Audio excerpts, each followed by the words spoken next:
We're live and we're not going to tell Tyler. Oh, okay. Test. How do I sound? Fine. You sound fine. Fine, not fine. I was just telling you're Beth going to find me.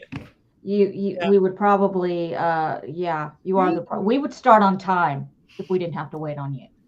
Yeah. That's me. Yeah. It wasn't Beth peeing all the way up to 7:29 and 58 seconds. I just want to say for the record, I literally sit here for 10 minutes by myself before anyone pops in here.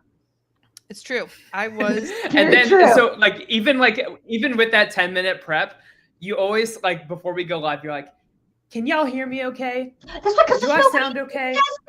About myself? What am I looking at my cat doing? How do I look? Do I look terrible? Let me go. I'll be right back. Do I look terrible? Your hair looks great. Do I look terrible? Beth is just serving. See, these are things I can never do. Oh my gosh, I miss you guys. I miss you. Just so you know, before we started, we're live. Welcome to a BS breakdown, my weekly Meltdown. Oh, we're live. I told Beth I was going to do that to you. So you notice. I'm glad you didn't scratch yourself or just your nuts. But I did. I'm upset you didn't. Yeah, I'm quick a Grundy. I could be scratching myself the entire show, and you would have no idea. I'm always scratching myself. I'm fingering myself right now. That's anyway. That's a patron exclusive. Oh yeah, sorry. Time out. The lower camera is available on my OnlyFans right now. If somebody wants OnlyFans. Yeah, we're actually doing this BS breakdown to announce we have a OnlyFans. So if you go to onlyfans.com/myweeklymeltdown, you can see exclusive content what goes on below this frame. For you feet people. And for donations of 100+, the vibrator that's currently sitting within my pussy will vibrate. And you get to see my reaction down below. The people do that. Podcast are like, what the fuck is happening? Here before. But to be true, true story though, that shit happens. People do that. There have been Twitch streamers and YouTube streamers who are following everything for terms of service up here, but they're also live on their OnlyFans. And so if you watch them, there'll be women who are gaming, and they'll be like, oh, this level is so hard, like that. And it's because she hooked up her notifications to her sex toy or whatever.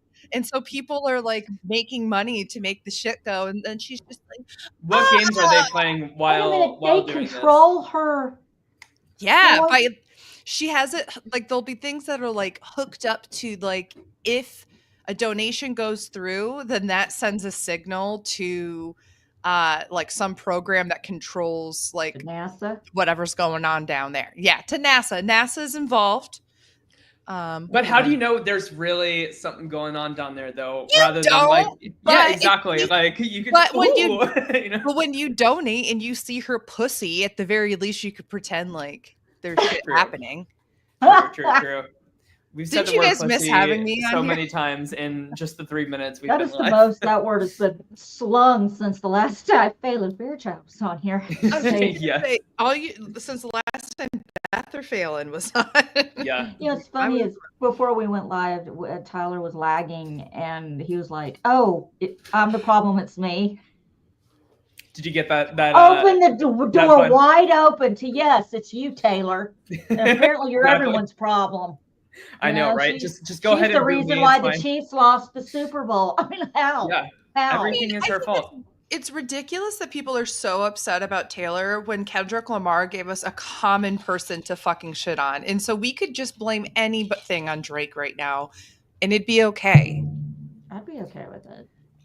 I don't even really know anything that. Also, wasn't Donald Trump at the Super Bowl and he spent something like $15 million of taxpayer money to leave early and shit? So why are we yelling about Taylor Swift when Taylor got more booze?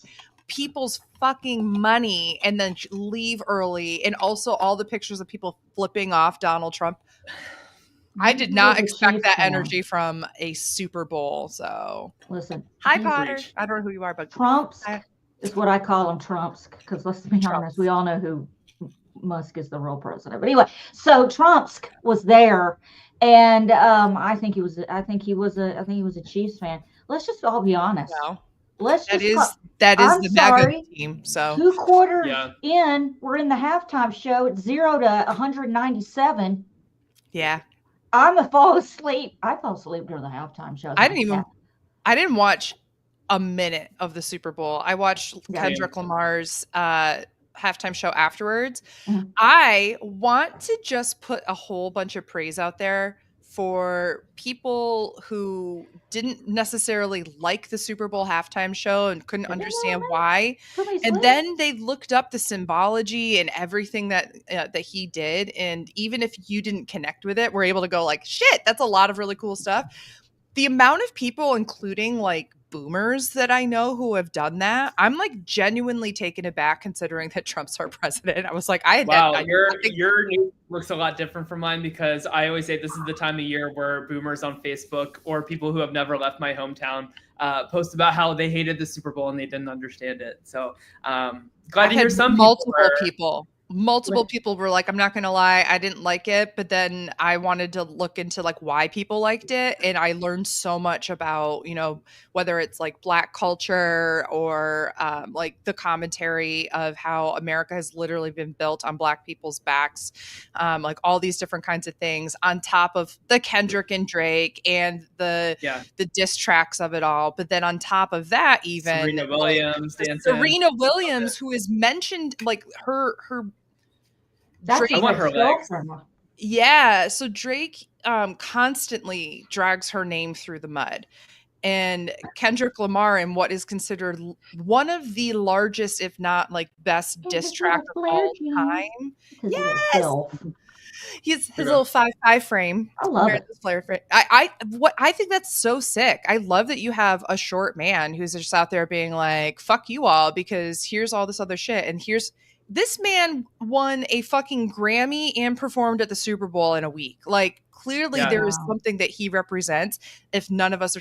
And I'm just going to make this last point just because nobody has said this, and I got to say this, and then I'm going to shut the fuck up because you're going to be like, why the fuck did we ever say Beth come back on the show? I'm just kidding. That was 2 pussies ago. The 2 pussies ago.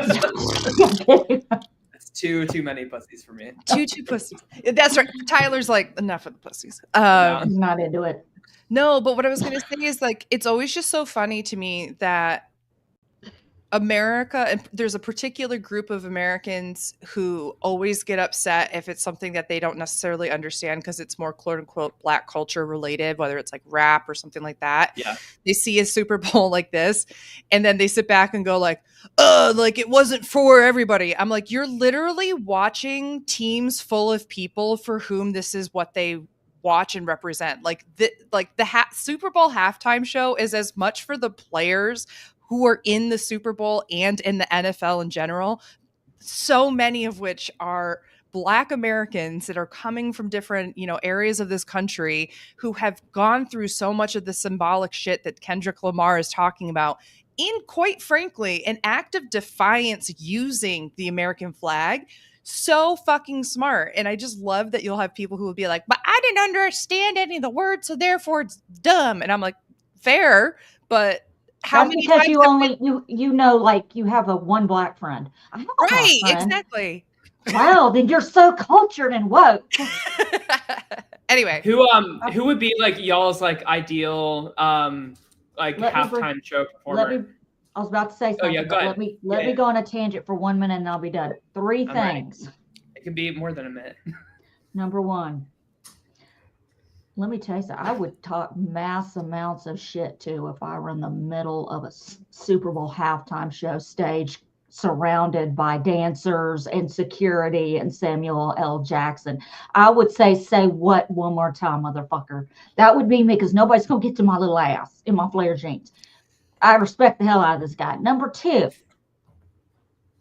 I don't want to hear any white, Black, red, whoever who's upset about nothing. In 1991, a 14-year-old Allison was waiting for the Super Bowl halftime show because New Kids on the Block were one of the first like big band like thing to do a halftime show.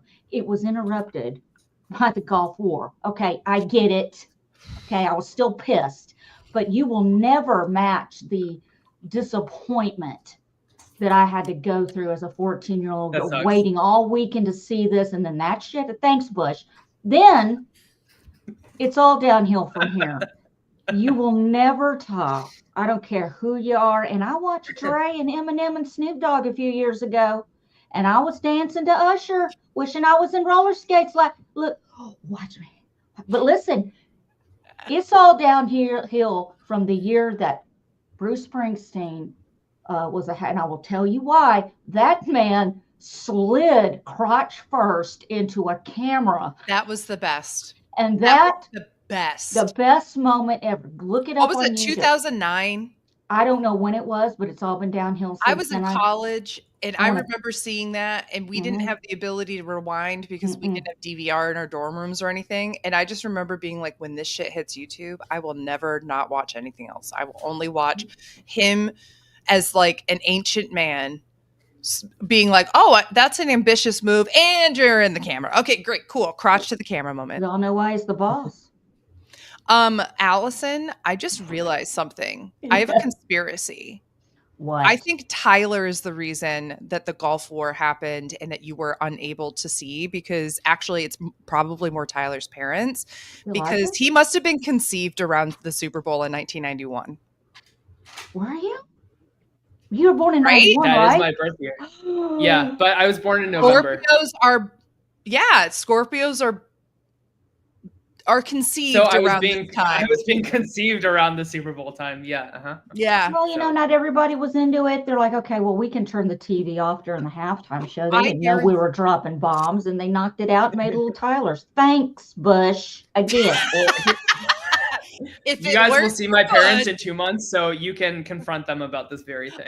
We're going to have some discussions. You guys, when there was not a Super Bowl halftime show, did you guys decide to bone instead during that time? And is that when Tyler was conceived? Yes or no? I actually don't know. Is it weird to ask parents like your conception story?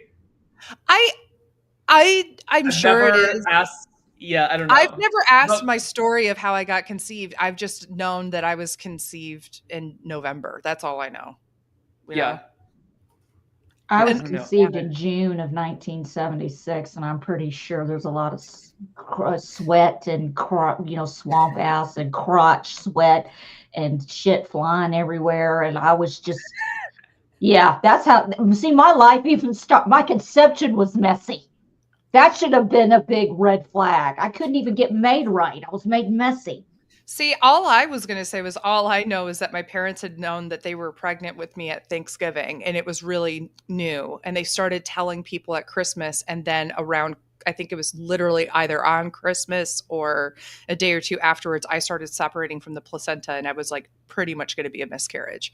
And then they went to the doctor, and they were able to like put my mom on a medication that like helped her hormones like support the pregnancy. And then she had to be on that like with shots in her ass like every week because of me detaching. And when I was always been a pain in the ass, Beth. And when I was born, when the placenta came out, there was literally a place where you could see where I had pulled away. You know what? Ever since the time of conception, I have tried to yeet myself from this world, apparently. So yeah. I mean, the fact I'm still here at 36 and thriving, it's in defiance. Yeah. Take that, placentas. Yeah. You're not going to get the best of me. It's getting the best of me. It's getting the best of me. Speaking By the way. Is that a good transition? Alert. I mean, we don't have to talk about it too much, but we got a twofer on the Traders. Excuse me. The two people we said, one that we didn't want to go and the other one that we said needed to go, they both went. Mm-hmm. Now I'm stuck with Tom Scandable, who I'm all about right now. And Sam Asghari finally opened his mouth and made sense. It's crazy with his little man headband on, looking like about to play tennis. How good did it feel to see back to back of the three people who were joined the cast after it was set? Like, I'm just happy that they're all gone. Sorry. They are all gone. Yeah, I'm happy that they're gone too, but I have to say, like, and Beth, I want to hear like your overarching thoughts on the season, but like I just want to get this out real quick. Like I enjoyed Boss and Rob on an entertainment level this season far more than I have in Survivor 40 or like Redemption Island, Heroes versus Villains. Like I don't know. He was just really entertaining. Like he got his comeuppance because while he did like a good job like setting himself up for like another like Redemption Island type of win and control, it all just came like tumbling down. And I have to say, like Derek did it to himself though. Yeah, Derek was pretty rootable to me as like an underdog. That like I just felt like he was the only one that could like get this going and figure it out. But it was cool to see like that they were able to snuff out Boss and Rob and get him out even after Derek left, which was so like obvious, right? Like how can you not like after Derek gets murdered? And Wes. Yeah. Derek and Wes are both it's some I said this to Tyler just like when we've been playing video games and such, when we would talk about the traitors, but like just generally speaking, what I am noticing, and I don't know if others agree with this, is that those who are consider themselves master manipulators and strategists are not good at this type of game when there's an imbalance of information. When you know as much as everybody else does, but you're helping the information flow, that's when you have control. When you actually know too much information as a traitor, you are like, they're not good at the meta game. This is where it's hard, because when you're in a game where all the information is like consistent, people might have secrets and such in Survivor, but the best part about it for the two of them is that they're both like Dan and Rob and these people are really good at getting that information out. If they already have it and then they have to work from there and try to convince other people, they overplay the hand so much to the point that it's so simple to know it's them.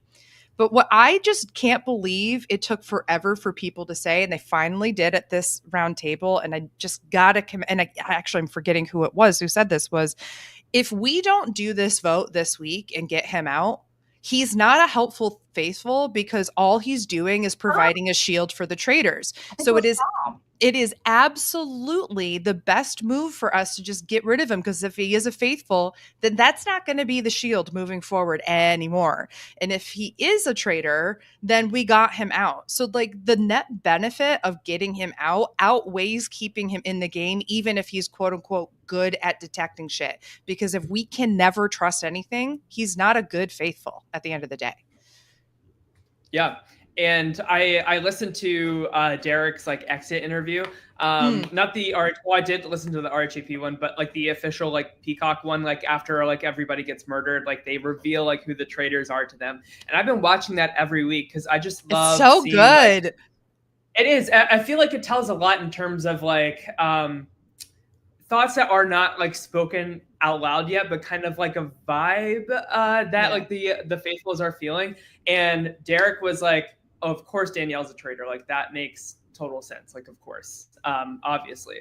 And then he said, I had zero clue that Carolyn was a traitor. She had me fooled. An excellent game because she's playing the same exact way that got her to the end on Survivor, and props to her. I hope she wins. And the fact that like Derek, as intelligent and as strategic as he is, like was not able to pin down Carolyn as a traitor, and he was thinking not a single person who has left has had any thought on her, except one person was like, I thought of her for a second, and then I was like, nah, and that was it. Yeah. She, every single time she opens her mouth in that turret, she's right as to what the strategy should be. And Danielle and Boston Rob would just not listen to her. And I'm like, yeah. And that's what she's going to be the last one to say, because let me tell you something right now. Danielle's on her way out the door. As she should be. I agree. She is 2.5 seconds away from saying, you know, when I'm in the turret, when I'm not, I imagine I'm in the, no, too late. You already said it. I mean, she's coming this close and she's doing too much. Now, the fact that some people are shocked that Rob went before the two of them. I'm not shocked at all, because it all boils down to the biggest mistake that Rob made is eliminating everyone who talked about him and accused him of something and brought his name up right away. They tried to tell him in the turret, we don't want to do that. We're not going to go that way. I don't know what changed. I don't know why they went that way. But it just goes to show that some people, the Carolines who are their camouflage is transparent, if that makes any sense. They are who they are. They don't change. When they're guilty or innocent, their personality is the same. Yeah. So you can't tell what they're up to. Now, looking from the outside in, and you're looking at Danielle, and she's just a mess. And I'm not buying this whole, well, I think Brittany is guilty. I think she's a traitor because she looked at Dylan a certain way. No, she was being a mom. Any woman with children is going to look at a younger guy that she believes is being controlled and go, no, make your own decision. Make your own decision. No offense, Derek, but let him do what he wants to do. You could not make an argument out of that. I thought that was very weak. Can I ask, this is still not clear to me. Besides Reindeer Games, have Danielle and Brittany ever played Big Brother together? No, Reindeer Games is their only and she's that mad about something in the Reindeer Games? Or is this just really built up by production?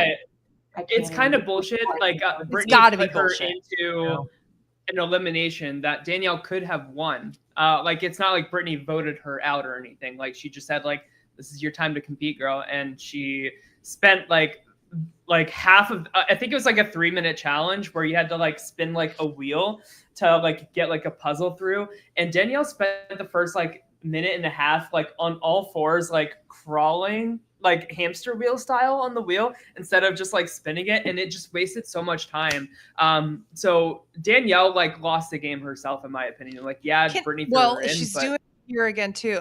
I'm gonna be honest, as someone who's never seen her in her original season, I'm very disappointed in what I'm seeing, and I've heard nothing but Danielle Reyes is the best to never win, and then I'm hearing like what I see is just like, this is somebody who has no concept about how she is coming across other people, but thinks she's coming across a certain way, which may have worked in what was a 3 or 4 Big Brother 3? Big Brother 3, yeah. Like that might have worked in the very beginning evolution of this game of Big Brother. And of course she's going to be held in high regard for that. But when you have had 20 plus years of competitive social gameplay televised and strategies and things have evolved, even in a game like this that is so inherently different than Big Brother, she might not be the person now that she was back then in terms of like, oh, she's probably in the same way that like, I would love for people, and I think he's on Dondi right now, but like, I would love for people to say like, would Dr. Will actually be a good player, or would he get his ass voted out pretty damn easily nowadays? Because he might have set the blueprint, but now people have learned, and are they smarter than him? You know what I mean? think I agree with you in terms of like Dan's like pitiful performance on the Traitors really made me think about like, is Dan truly like the best like Big Brother winner and player of all time? And I genre of Big Brother. You can't. It's in Big Brother, but not the Traitors. Of course, but like we have to look at Sandra, who like she came very close to winning the Traitors in her season, compared to like Tony, who was like a flop. Dan was a flop. Sari did win. Yes, yeah. But like, comparing Sari to Danielle, like I feel like people always said like they're the two who like are the best to never win out of like their respective shows, right? I believe in Sari a lot more than I believe in Danielle, and I'm ready to say I think the culture of like Big Brother fans saying that Danielle is like one of the best to never win.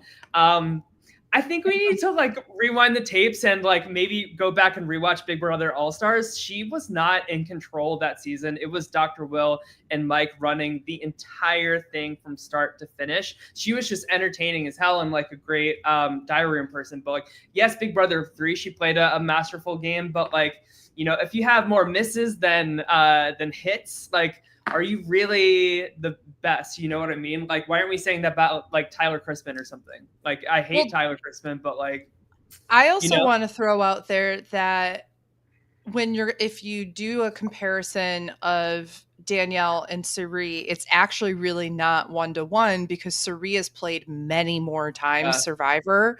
So she was able to adapt and grow with the show, and Danielle has not had that ability. And so it means that Danielle has also not been in positions to try to increase or her knowledge of how to play these games firsthand. I'm sure she watches and develops that, but when you are told you are one of the best, you typically don't change too much, right? And if you aren't, and I would say that I don't think Suri changed a lot, but you can definitely see that she has an ability to kind of sit back and watch and see how people are making decisions and then jump on it, versus the Boston Robs, the Danielles, the Dans will not sit back and wait. They want to be the first one to make a move so that you can't make a move against them. And this is a game where the Sandras and Cerise who want to sit there and do the anybody but me, but first they got to understand the people they're playing with strategy. That's how you play Mafia. When you have no information as a faithful to go off of, you have to go off of things like that. When you're a traitor, then you have the ability to go, okay, I need to see how people are going to react to things. And that should influence who I murder and how we react to people rather than being reactive to how people are acting. Does that make sense? It does. It does. Go ahead, Allison.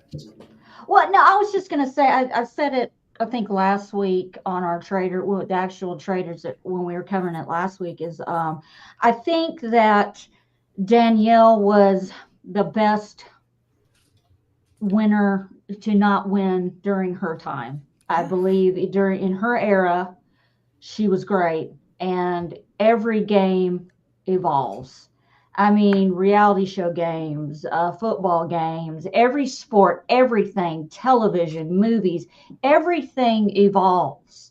You can't, you can look at special effects from Star Wars in 1977, and that blew everyone's mind. And then you've got the Matrix in 99, and everyone's like, oh my God, that blows Star Wars out of the way. Then you have Wicked in 2025. Yeah, and I mean, like, look at what Wicked did. I mean, there's always that evolution. And I said with like Dr. Will has not played in so long.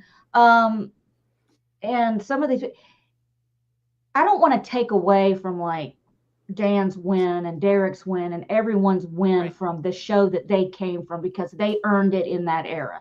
I think it's kind of unfair to expect the same kind of gameplay or everything 20 years later, because you are not playing the same game. Yes, you kicked ass in Big Brother in 2003. There weren't any vetoes, and you didn't have when you were nominated, that's it. And even if you look back, it goes on and on and on, and now you have the Survivor. Oh, you did great in Survivor before there were idols. There was only one hidden immunity idol, if at all, and before there ever was a immunity idol. So you have these people that played hard with their backs against the wall, and then you have people that played hard with their backs against the wall, but they had a little wiggle room with these idols. So the big question to me is, could these greats from now play like the greats from the past?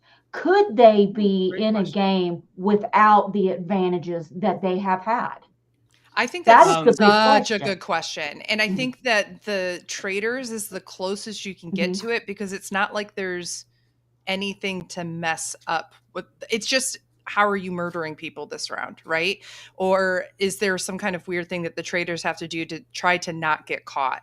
At the end of the game, the traders is a party game that so many people have played, myself included, often. I play it on a weekly basis with additional rules and roles and such, but I can play the classic version of it, and I do with my friends. Camera. With what? Sorry, the special camera. Well, the lower camera is available on my fans. Thank you. And I do like one more point to this. So Trishelle just did an interview with Susie, and I listened to it. I know Trishelle's not your favorite person, Beth, but like she brought up a really great point in terms of Survivor and Big Brother players kind of go into the traders with a little bit of a disadvantage, because they vote in secret. Like they go into the diary room or the confessional booth to vote, and they're not used to like calling each other out at the round table, compared to the challenge. Like any season, like you're voting in front of the entire group of people and TJ and everything. So you really have to say the name and like stick to your gun and justify it in a very like live setting like that. So I didn't think about that. I didn't think about how like, so you know, Big Brother and Survivor, like it's a lot of like going off to the side and like getting your plans together and then like executing it quietly, rather than like that round table must be a really interesting setting for Big Brother and Survivor players. But they give them time to roam around like little spiders everywhere and eat and stuff to discuss stuff. It's just I think there's a lot of hesitation when people are talking because you never know. You know, fucking Tom might come in the room. That is the only person that breaks up conversations and is asked to leave. It's Tom. Am I right? Every time, Yep. Hey, yeah, we're trying to have like a real conversation. We'll let you know later, okay?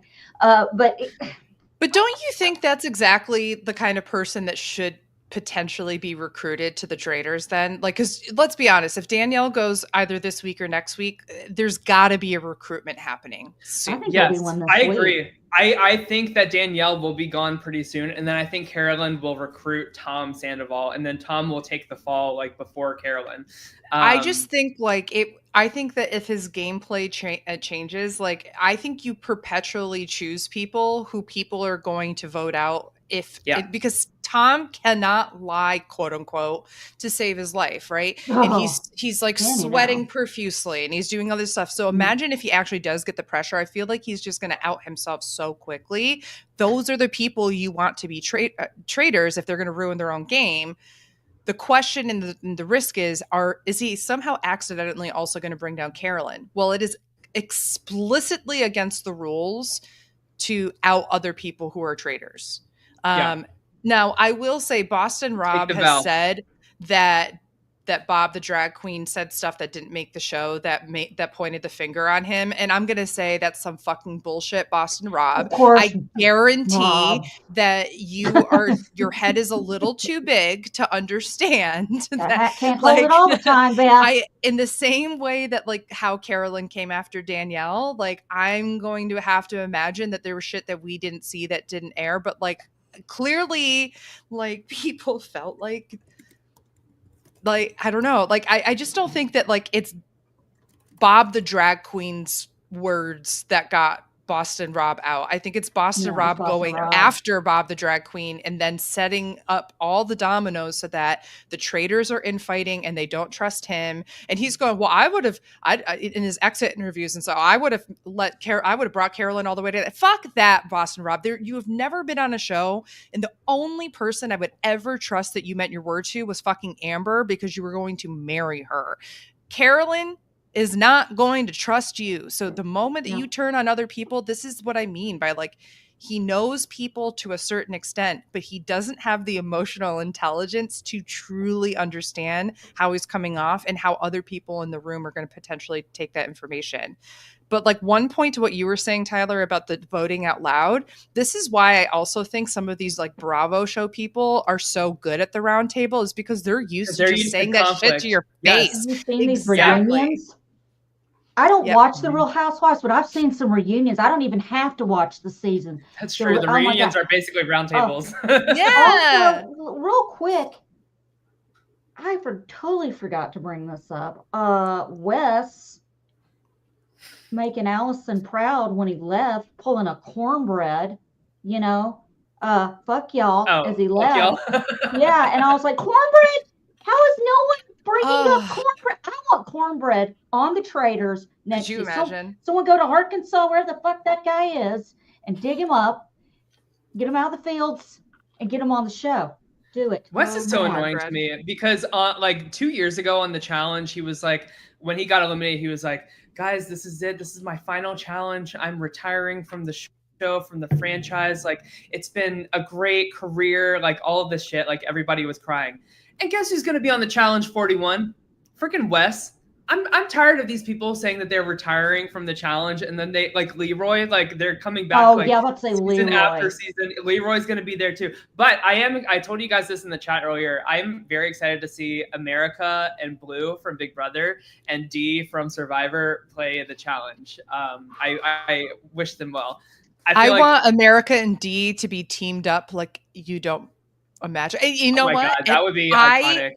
We have seen them hang out together in person. True. Yeah. And America and Corey hang out with the 45 cast. So I wouldn't be shocked if there's an inherent working together. I also want to say on the record here, live on air, I do not hate America and Corey. I'll say it. I don't give a shit. Okay. I am also going to say, for the record, I fucking love especially America. I fucking love her. I've never met. I can't make it decision, because I've never had a combo, so I can't say I hate it. I don't know them. I hated watching the making out and all that stuff. And I've said that to her face. What else were they supposed to do that season, though? Like, honestly, like the only reason Suri did not win that season is because the comps were so inequitable towards like athletic guys. It was terrible, terrible, terrible. It was that's just Jag Cameron. So I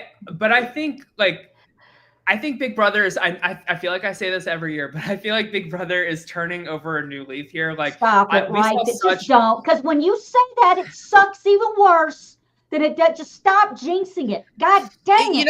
If I don't watch the season, it will be good. So I will make the sacrifice to not watch the season. To come back this season a little bit because I need some help. I think they learned a lot of lessons after how shitty that season of Big Brother was. Like BB26 was so much better comp wise.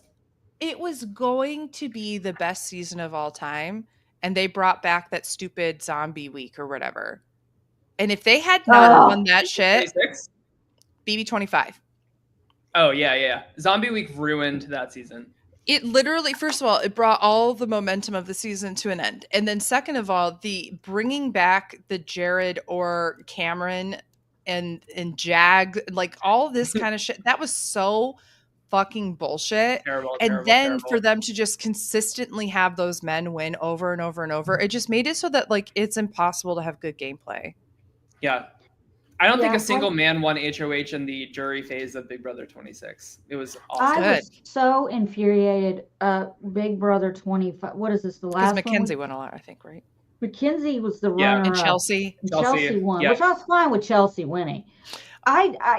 Mackenzie just showed her age and how immature she was during that whole finale episode. Just how she acted about having to vote out whoever I 2 is not a winner. Nobody remembers. Hey, I keep been quoting her and Matt are currently looking for houses together. Oh yeah, they're in Georgia. I've seen it. I follow them. I don't like them, but I follow them because better. What the devil? The devil you know, said the devil you don't. The typical Big Brother fan right there. Yeah, right. I don't like them, but I follow them. Even the ones I don't like, because I might end up somewhere with them. I got to know the team. But anyway, it was really weird to me. That whole finale was just crazy, and I felt like, shoot, I thought the winner, the person that won, and they should have won. Yeah. And I just want them to stop. Just stop it. I don't live in a house where I own designer clothes and have extension. Okay, I take that back. I do still have my stunt hair, but I don't have to, I'm not when I'm in the diary room, I'm going to look like this. I'm going to be shiny. Okay. I got to wash my hair. So greasy. What do you want? I don't care. And when I'm not even going to lie, Allison, I've been thinking this the entire time. When I entered, I've just been thinking to myself, how fucking beautiful you look.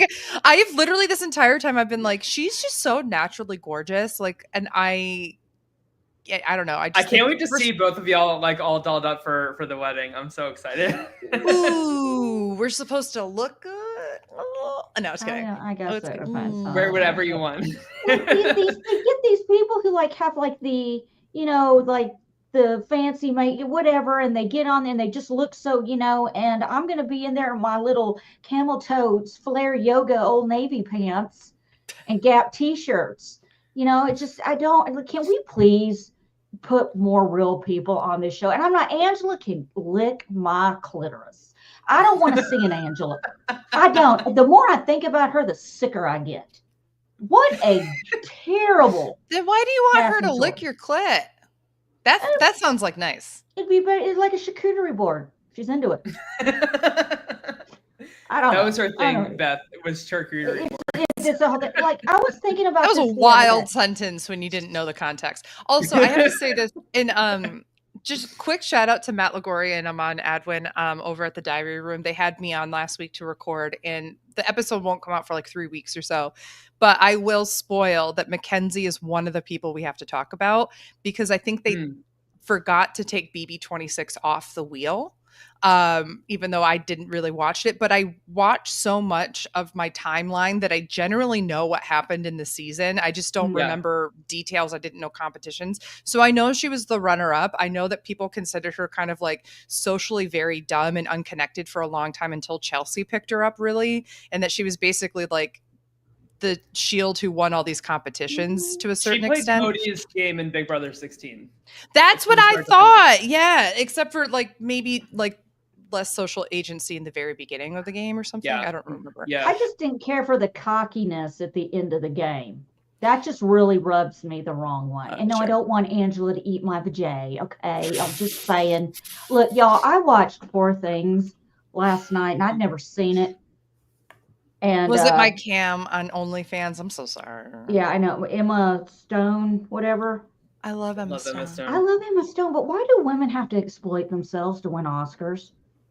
I just kept, it's a great movie, but I just like, I just kept thinking, Poor Things. Like, why does she have to F everything around and be naked and get an, like, you know, it's kind of like, why did Halle Berry have to be naked and fucking Billy Bob to get an Oscar in Monsters? But like, why do we have to do that? They either have to get naked or they have to be ugly.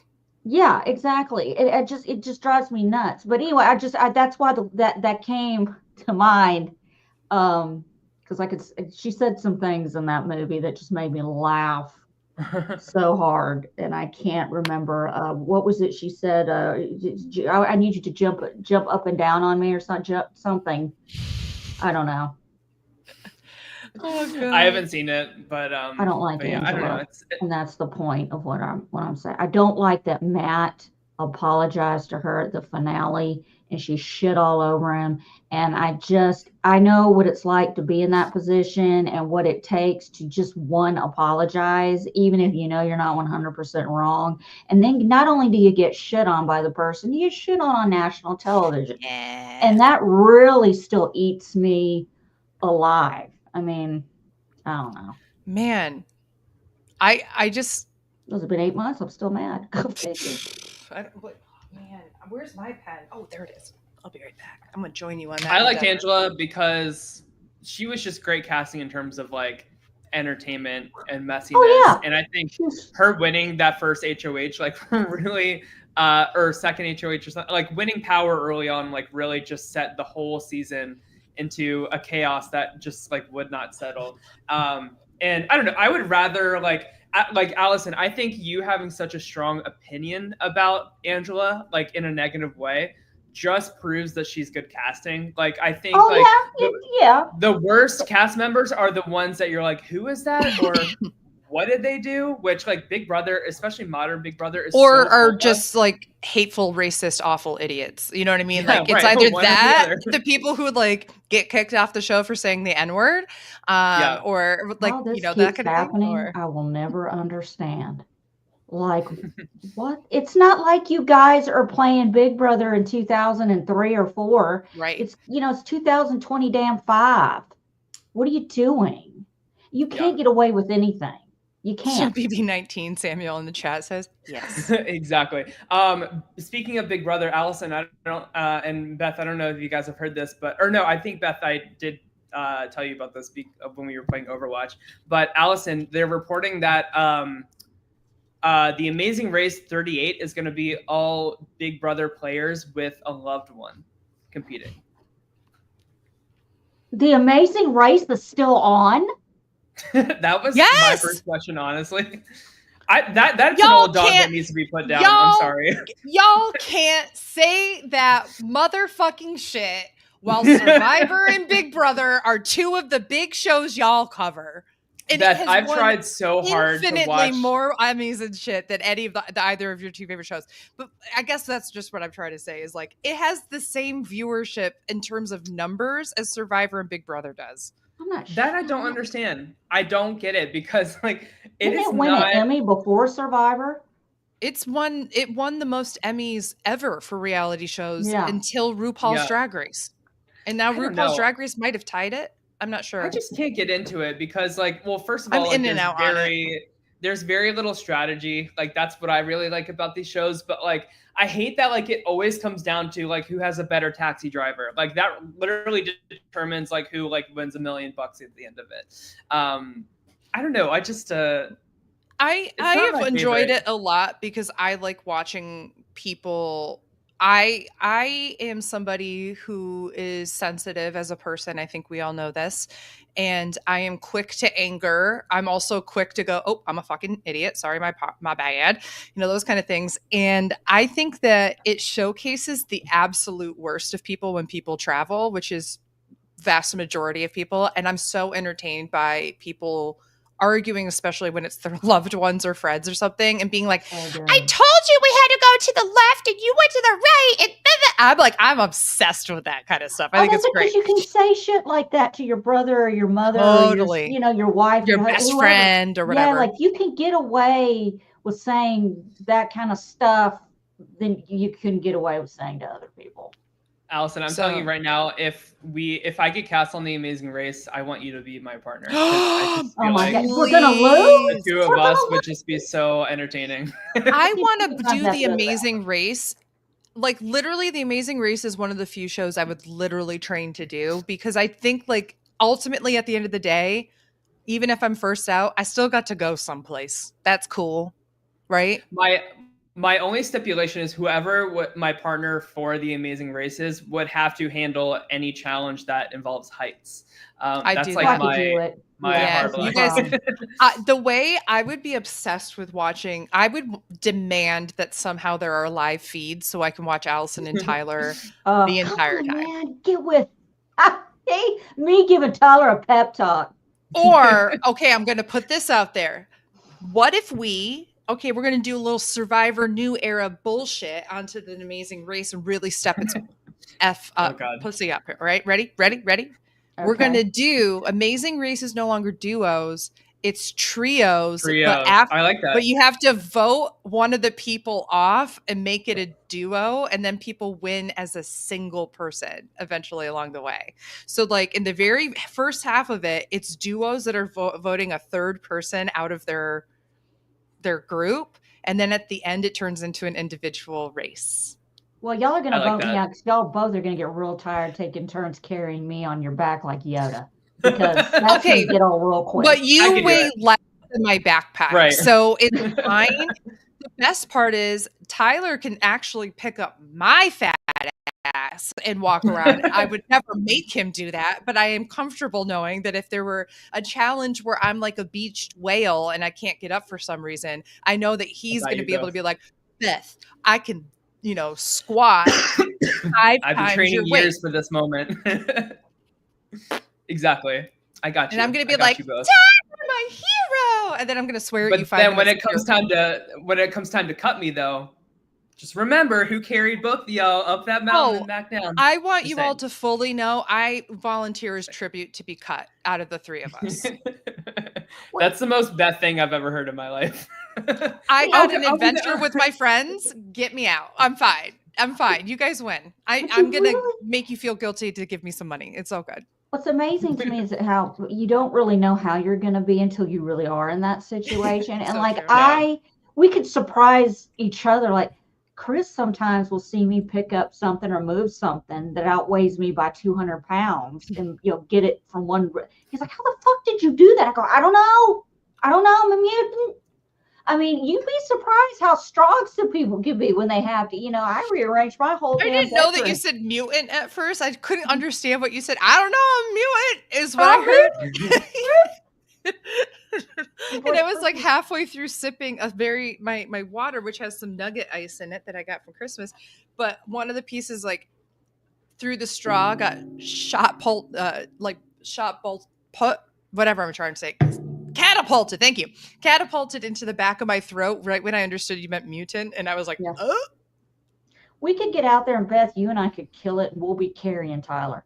You never know. He's the one who's going to go train, and you and I are just going to sit back and just do our little bike pit. I worked out once this week. I want you guys to know that when it comes to the like learning the language, cultural things, that I'm also incredibly good at navigating. It's unreal. Like those kind of things, like in different countries or whatever, I'm good to go. I have no problems asking for help. I'm really good at like, I have a really good sense of direction. I'll ask anybody anything. Yeah. Yeah.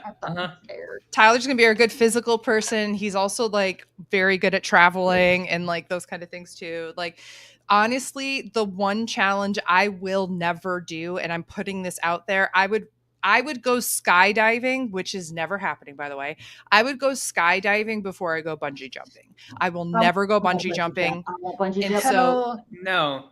So if it got to a point where the three of us, if it's us staying, no, I'm just going to say we collectively just quit as a trio and then say, we've had a good ride.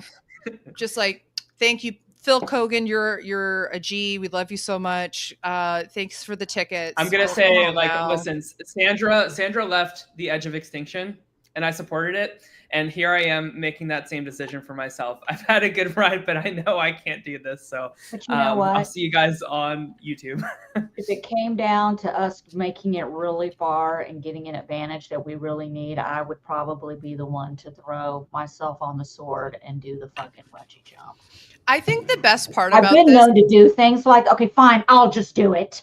It's so funny, Allison, is that the best part about that is I genuinely think because you're so light, I think it would end much faster having you go too, because then there's not as much like doom, doom, doom, doom. Meanwhile, for me, space and coming back to I'm hitting the ground, number one. And then when my fucking dead ass is just going to be catapulted to the moon afterwards, you're going to drop and not even go. Like, it's just going to go bleep, and then you're just going to hang there. You'll go up a little bit. And then it'll be like, it's like a tissue. Like a piece of paper, like flying in the wind. Flying down. Like I'm running in place. And meanwhile, I just love this idea so much. I love the idea of them being like, all right, pull her up. And it takes 3 pulls because you weigh nothing for them to just pull up the entire rope. And then you being like, I hated that so much. It was awful. Blah, blah. But we get to go faster because it took no time at all for you to finish the bungee jumping. So while the other people are still strapping on, we can go. Oh, yeah, because I'm totally around people who are scared to go, pussies. I'm 4'11", bitch.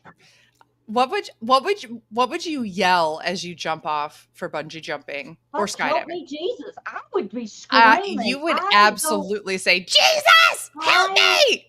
I do. I will get on. I will ride any ride. I'll go to Six Flags anywhere. I'll get on any ride. I'll do it. Don't tempt me with a good time, because I will do anything. I don't care.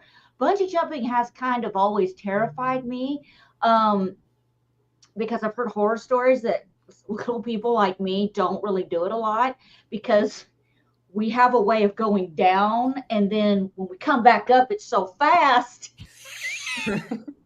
I could disappear into space. I could go. I don't know where I'm going. I think it come down. There's just my shoe attached. And where the fuck is that? But what I'm saying is, I think because you're so light, I don't think that it comes back so high. I think you literally just kind of go wee, and then it just kind of goes, okay, we're good. I would be like, I love that we couldn't hear any of that except for faint. That's her when she's like at the bottom. Yeah, that's like what the audio will pick up for the show. That is so funny. It'd be so good. You won't be able to hear because they'll be bleeping everything. It'd be so good. It'd be so good. What would you yell, Tyler? I would probably pass out. Like, you know those videos of like on like roller coasters or like You know, like the videos where like they go in and out of like consciousness, like the ones where they're taking the two-seater and they're going up and down. That is the only bungee jumping I'll do. that's me. That is me. I done do that. not You do have heights. you have got to go to Six Flags with. Also, did you hear this? So when Terrence, Chase, and I went to Six Flags, we went on King to Ka, which is the tallest drop in the world, on a roller coaster. They closed it for the rest of the day after the one that we did. And it's only been open a couple more times. They've permanently closed it. So we were literally on one of the last, I would easily say 50 rides it's ever done. King da Ka. So King da. Why did they close it? What's wrong with it? I'm assuming so. It's also one of the newest rides they've had. It's about maybe 15 or 20 years old or something like that. It's the type of roller coaster. It's literally not even a 30-second ride. It literally I keep saying shot pult. What the fuck? Catapults you. And you go shot pulted. Yeah, exactly, Brandon. It literally catapults you to go almost 90 degrees up and then 90 degrees down. It feels like that. It's something like in like, I don't know, it's probably like 81 degrees or something, but it literally feels like, and it twists as you go up. So even though you're facing forward the entire time, you go up like this and then you immediately drop down. And it is the tallest height of a drop on a roller coaster, the steepest one ever. 0 to 128 miles per hour. And I've never been on a roller coaster. Really? There are some that you would really, really like, and there's a lot that you wouldn't. Not once mine. Even like a log flume is like almost too much for me. I will not do water rides. I'll tell you why. Piss? Diarrhea? Disease. What? I don't know. That's a petri dish you're sitting in, people. It's all chlorinated and everything. You're good. You're not actually. I'm not doing it. Forget it. And another reason is I'm the only fucker that gets wet. Everybody else ducks, and I'm the little one that just takes all the water in. It's always me. It doesn't matter the situation. And I got to walk around the rest of the day really wet. And it's usually like only half of me. So it's like. So before we do the bungee jump, we have to do like a water ride. And like you're the only one that gets like fully soaked. And then you're the one that has to do the bungee. But then I like how we all have to do something that we don't like though. Like Allison's got to do something where she's going to be the one that gets wet in like a pool that little kids have been in all day or something like that. And then Tyler's got to do like bungee jumping, but passing out in and out the entire time. Yeah, I need Tyler to pass. I need to be on that, but we all need to be on that. We need like a GoPro like attached to like my helmet. When I'm doing it, so you guys can see in and out of consciousness. Cameras. The other, when I wake up, I'll say, "It's getting the best of me." I love those videos when they're like, yeah. I mean, okay. Like that. I want you to know that if I'm sitting next to you, I'm also going to be screaming bloody murder, then look over at you and have your face be like this, like from the air, but you're passed out. So just like, and I'm going to laugh so hard at you. And when you come to consciousness, I'm going to be like, you passed out, just for you to go, again. I just want you to know that I'm a flinger. So when I'm on rides where my feet and arms are free and I'm dropped or anything's going on, my feet are, and I'm, screaming. I punched my dad and Chris in the face at the same time. I bitch slapped him like this. We were on the Superman ride at Six Flags in St. Louis, and we went, whoa, and I went, and I'm like, I mean, I fling and I scream and I act crazy, and knowing how terrified Tyler would be, I'd probably scream, oh my God. It's never done this before. It's never shaken like this before. What's happening? I think I just saw a bolt pop off. Oh my God. Well, so there's this like creepy illusion ride, so to say. It's really not. It's really meant for families and kids and that kind of thing, whatever. But when I went to Six Flags with our friends Chase and Terrence a few months ago, I was enjoying my vape pen, and we went in on this ride that's basically there's two sides of it, like this, like it looks like you're in a church or something, but the two rows of pews are facing another two rows of pews across this way, right? And then a bar comes down and everybody is set, and it's an illusion that you're just going like this a little bit back and forth, up and down, but the room spins all the way around, so you think and it feel like you're going all the way around, up and down. Let me tell you, when you're high and you've never done that before, I was sitting next to Chase being like, we're upside down. And he's like, no, we're not. And I'm like, we're upside down. And he's like, no, we're not. And I was like, dude, we're moving. And he's like, no. I was freaking out. Chase was dying laughing the entire time. And of course, there's all these kids being like, Mommy, are we upside down? And she's like, no, honey, it's just they make the room look like this. I was freaking out in like such a fun way. I was like, this is the best ride ever. And so we got off and I was like, we got to do this again. So they were like, we can leave when we go to leave, Beth, let's do this. I was like, okay. So before we left, I take a few more rips of this. The thing that sucks is that you have to wait for like this like video to finish because it's supposed to be telling you about Houdini and such or whatever. So then you go into the room. We get ourselves going.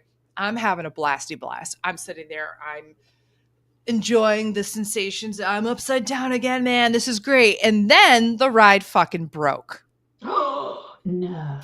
And what happened was we were stuck like this, except for we were the higher people. And so I'm sitting like this, like, the bar is in my stomach. In the room, looks like it's perfectly off center, like we look like right next to the door. So then it took them like 20 minutes. We kept going back and forth, and they would try to line up the room, and the room would not line up with the thing. And like, it's not gonna do anything to you. Like, there's no way for you to get injured, but there's also currently no way for us to get out of the room. And because they stopped everything, they stopped the air conditioning, so it started getting hot in the room. Why? So imagine all this because I wanted to experience it high again before we went, and I'm going like, "What the fuck, guys?"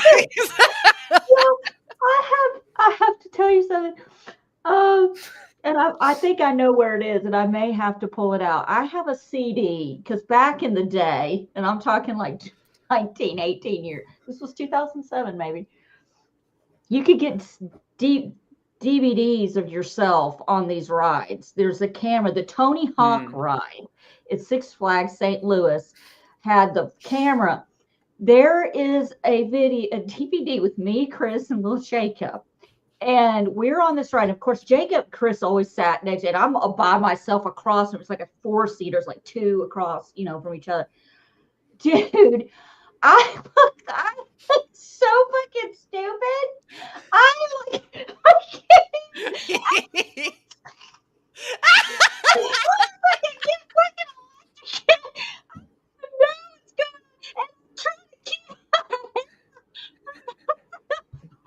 Oh my God. Every time you go high pitched and loud, your mic peaks so you can't hear you. And it's so funny. It is funny. But I had bangs, and I had like the little swoop, little bangs, and the whole time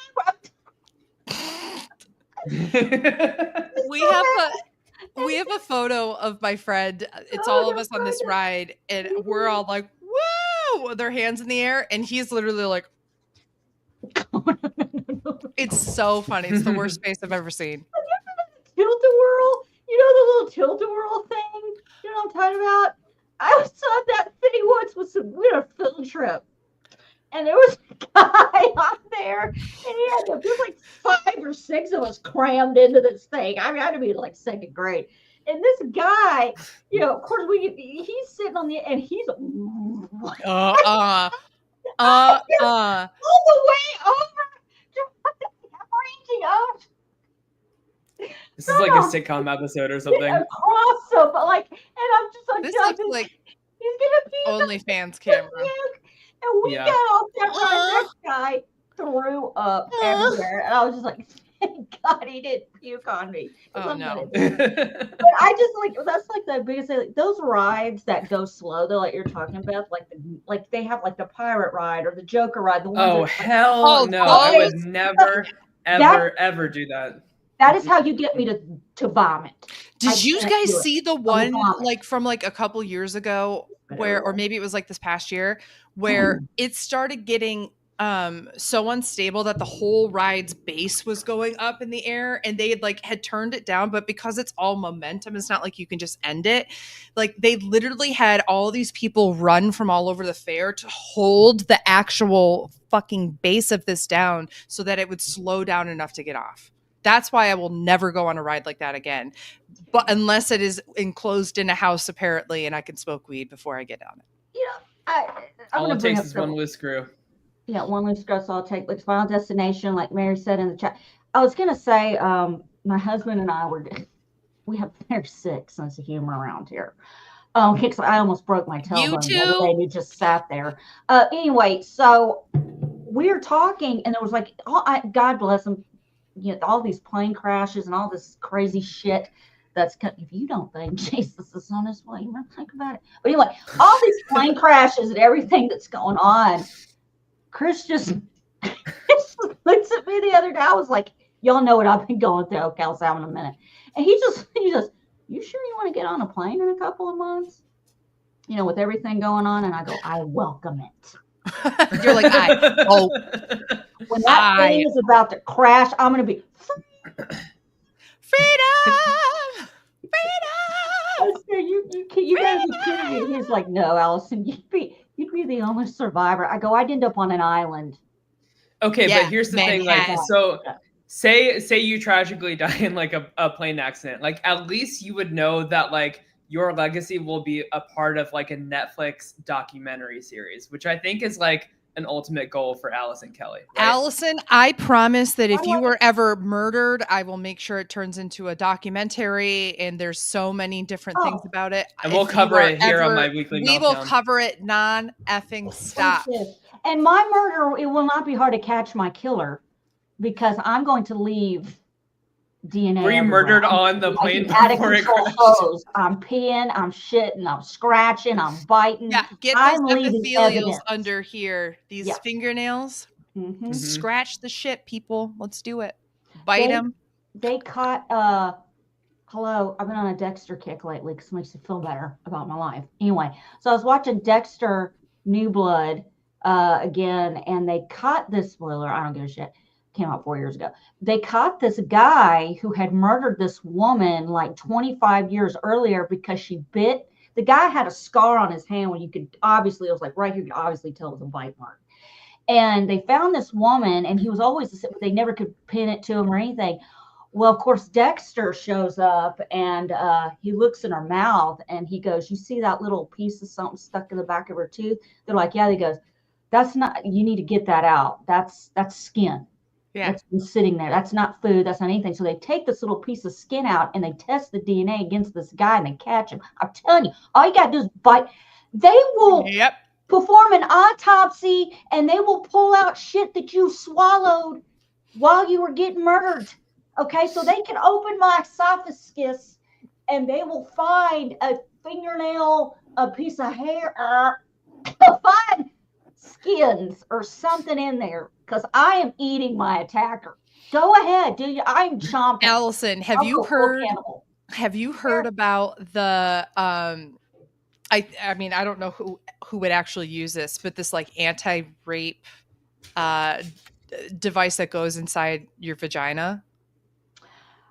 Where like what they do is they line it with spikes that are pointing up towards the top of your vagina, and you insert it so that like it's the smooth side, obviously, for your skin. But if a guy were to ever put his fingers or his penis inside you, it would go up. Yep. And then it would rip up the dick, literally coming back out. And so they would obviously be so mutilated or whatever that they would like stop and like and be in so much pain that they would not be able to like hurt you so that you can make an escape, but it also then makes it so like, I wonder who this man with the torn up fucking dick is that came in and what he was doing. So I think that they're literally trying to like get this like mass produced so that people who feel like, hey, I'm going to go out on a date with this guy who I don't know for the first time, like put this device in, feel like I have a tampon inside, but really kind of thing. And I was like, honestly, that's amazing. Look, here's the thing. People, you're not going to get away with it. I don't care. I don't want to hear it. Don't give me the excuse. Don't stop murdering because I need the documentary. I need the Discovery Plus. So please keep killing. But anyway, no, seriously. It's not me. But, you're going to get caught. Everything, there's always two sides to every story, which is a good little lead because we're Mary Duda was asking me about the Blake Lively and what is that, Justin Baldoni that's going on. I know that's a I feel like we should do a whole show about that. Because I need a breakdown. I downloaded the legal documents that he had on the website. Okay, because I cut time. I've been reading them. I have been looking at this shit. Okay, I've been looking at her case, okay, and his case, okay. Can we just drop it? Can we just drop it? I mean, even Taylor Swift is like, bitch, I don't want to be in the middle of this. No. Yeah. But I just kind of feel like they both have like valid arguments, okay. But it's like this is going to be a hung jury. I don't see how this is ever going to be, because there's like, you got her evidence and you've got his evidence, and everything that she's saying about him, he's got something to back up, and vice versa. It's like they're both canceling each other out. Now, I'm not saying nothing happened and everyone has a right, feelings are about all of that. But it's like, it's just, Blake Lively can't tell a judge, I'm not going to sit here with his lawyer present. Bitch, yes, you can. Did she say that? She said she doesn't want to be cross-examined by him. She doesn't want anything to do with his lawyer. That's not how it works. That's not how it works. And I don't even know where to begin. Yes, can we just say this is so Gossip Girl? I thought the same thing. I'm like, this is really like, and it's not anonymous anymore. It's kind of like when you get in a text fight with your worst enemy and you're both wrong. Like, I can see where it started. And I also have been a woman with a man inappropriately joking with her, and you do tend to laugh it off nervously, and everybody reacts differently because you're trying to keep the situation from getting worse. So if she was uncomfortable in certain situations and didn't act like she was, that doesn't mean she wasn't. Okay, everybody reacts differently. I don't know what to think about the whole thing. I'm invested. Trust me, I'm also watching Diddy. Don't think I'm not watching Diddy. And all these celebrities that have left the country. I bet you're going to be able to hear a mouse fart at the Oscars in a couple of weeks, because there ain't going to be anyone. Good. Because they were all on Diddler's boat. Mm-hmm. Well, don't worry. Mm-hmm. The president will pardon them. Yeah. Probably. And I got a bone to pick real quick. Why is Joe Exotic still in prison? Carol Baskin is not dead. Tiger King. Why can't this man get a pardon? He made a mistake. He hired the world's worst hitman. It didn't even happen. And he's still in prison. The man's got cancer. Let him out. Why has he got to sit in there? Come on. And we're pardoning some of these other people. Really? Come on. Please let as much as I actually absolutely hate that Hunter Biden got pardoned, there is that part of me that's like, okay, that was kind of badass on your way out to do that, Biden. Biden was cornbread and his what? That was you going bye bye. That's why I'm like, I'm here for it, Joe. But truly, I do feel like your son was probably better off being convicted and whatever. Yeah. Cocaine. Okay.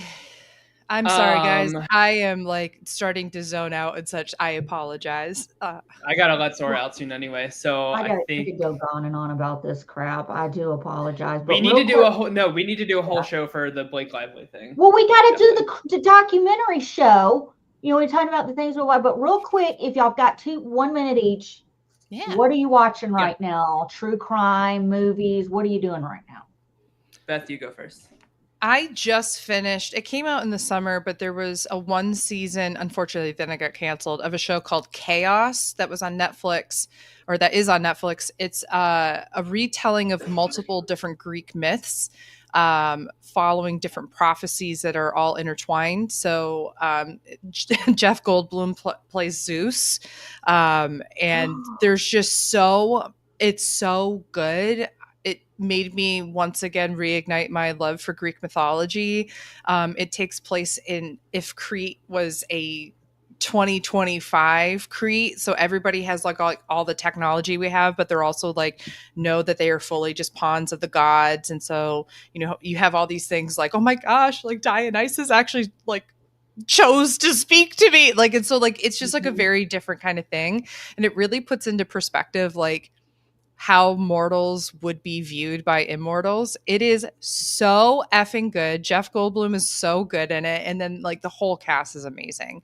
Highly, highly recommend it. And I'm actually really sad that they canceled the first season. It's a little campy, but like it's Greek mythology. So look, we all got to watch it. You know, Jeff Goldblum could polish a turd and be great. Speaking of which, he was in The Fly in 1989. That was just god awful. But the special effects were good for its time.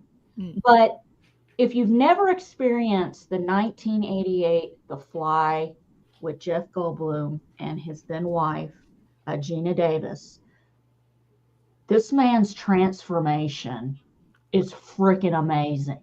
And it's so good. Which the reason why I'm bringing that up is I recently actually I saw the movie Wolfman, and unfortunately it did not do very well. But anyway, I thought it was amazing. I actually just bought it last week on Prime Video. I paid the full price for it because I think it was great. We've seen Wolfman. I went back and I watched the original from 41. I watched the Benicio del Toro, all these films. I even threw in the Jack Nicholson, Michelle Pfeiffer Wolf, okay, for fun. But all these films, there's one thing that you don't ever see. And man, it made me think about my cats. And I'll tell you why real quick. You see him transform into the Wolfman, but it's a permanent change. It's not when it's a full man. Tyler, I'm going as fast as I can. I'm sorry, honey. No, I'm laughing because all of a sudden you just saw Sora just jump out. I know, she's so pissed. I'm sorry. I do too. We both got to pee. Let's just say, you see the transformation of this man into Wolfman, but you see it from his point of view. Like when he's changing, he's talking to his wife and his daughter, and he thinks he sounds like us and looks like us, and he's sounds normal. But when they cut to his point of view, they're actually playing his audio, I think, kind of backwards. So. They do that in Rugrats too, whenever it's like Spike's POV. Yeah, my husband and I were kind of like debating, like, I wonder if that's what our cats hear. Oh, I like that. That's what animals do. But I've never seen it shot this way. I think it's a really good, I think it's worth the watch. So I really, really enjoy that. And like I said, I watched Poor Things with Emma Stone in it, and wow, that's a lot. I am watching Sex and the City. Just finished the 5th season, and man, I really hate Carrie Bradshaw. She is like one of my least favorite TV characters I think I've ever watched. But it's like a fun hate watch. Like I'm in a good spot about it. I have watched the first 4 episodes of Yellow Jackets, and I have a lot more questions than anything. So I need to keep watching before I can form an opinion about it. I did watch the first episode of Severance, and okay, I can't get into Severance. I tried to, Tyler. I watched the first episode. I'm about to try watching it because everybody I've spoken to is like, you in particular would love it, and so I'm like, that's what people say to me too. Maybe we should try episode 2. Maybe, but I would want to prioritize Yellow Jackets first, I think. But yeah. Okay, sorry. Is Yellow Jackets on season, what's it, 3? 3 starts on Sunday. Okay. And White Lotus season 3 starts. Yes. this I weekend am as very, well. very, very excited for the White Lotus. I will be seated Sunday at 9 p.m. on my couch. Well, I if you can't wait. I'm have so excited. Paramount Plus with Showtime like I do, these shows are live by I think 3:00 Eastern in the morning on Friday. Yep. You get it before Sunday. Like we'll actually have access to Yellow Jacket season premiere Friday in the middle of the night, where everyone else won't get it until Sunday. And like Dexter Original Sin, holy shit, the finale is this week and I'm freaking out everywhere. And then we've got Resurrection this summer. I love that. So White Lotus, Yellow Jackets. Did you have something else, Tyler? Because I was really. gonna say I when what was I gonna say? Oh, I finished about a couple weeks ago. I finished the last season of the Umbrella Academy, which came out in August as well. I'm a little behind. I was in not a TV watching mode apparently this fall.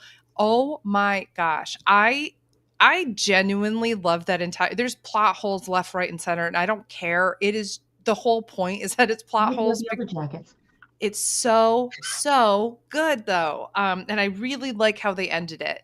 And it's that was just such a cool show. So if anybody was interested in like the idea of multiple timelines and people, different powers and all this stuff, just so cool. I liked it.